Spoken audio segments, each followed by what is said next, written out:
Une PME peut-elle vraiment rivaliser avec les salaires mirobolants des grands groupes pour attirer les meilleurs talents? On pense souvent que c'est une bataille perdue d'avance. Mais en réalité, il s'agit de jouer sur un tout autre terrain. Découvrons ensemble comment transformer ce qui ressemble à une faiblesse en son plus grand atout. C'est une crainte qu'on entend tout le temps. Rejoindre une PME, c'est prendre le risque de voir sa carrière stagner. C'est une idée reçue tenace qui freine beaucoup de monde. Et si la réalité était tout le contraire? Et si les meilleures opportunités de croissance se cachaient justement là où on ne les attend pas? C'est ce paradoxe qu'on va décortiquer. La question est donc là. Comment faire le poids?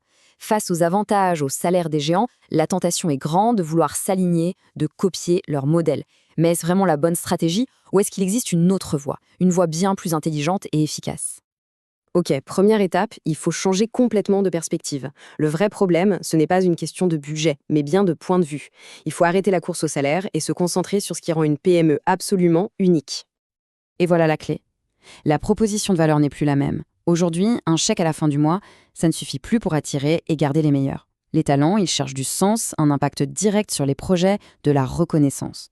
Et c'est précisément sur ce terrain-là que les PME ont une carte incroyable à jouer. L'erreur fatale, ce serait de vouloir imiter les géants, de jouer au mini-eux. Non, la véritable stratégie, c'est d'assumer à 100% sa différence. C'est de mettre en avant ce qui rend une PME spéciale. C'est là que se cachent ses véritables super-pouvoirs. Alors, parlons concret. Quels sont ces fameux super-pouvoirs?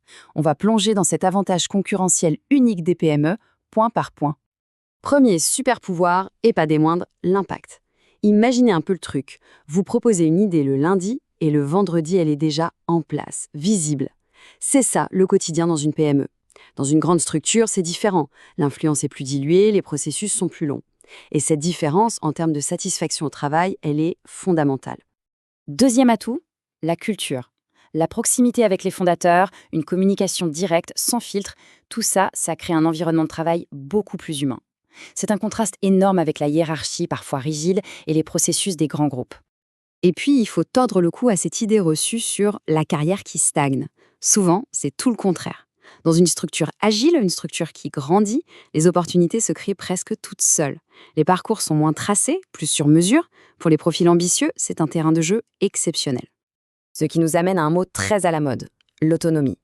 Mais la vraie autonomie, ce n'est pas juste gérer son temps, c'est la possibilité de toucher à tout, de proposer une idée le matin et de commencer à travailler dessus l'après-midi.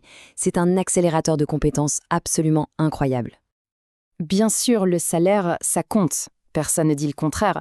Mais la vraie valeur, elle se niche souvent ailleurs. Pensez-y. De la flexibilité sur les horaires et le télétravail. Des formations pensées juste pour une personne. Un véritable équilibre vie pro, vie perso. Ce ne sont pas des petits plus, ce sont des piliers de la qualité de vie au travail. Et ça n'a pas de prix.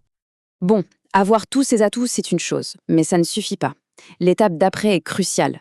Comment on les communique? Comment on transforme ces forces en arguments de recrutement qui font vraiment la différence?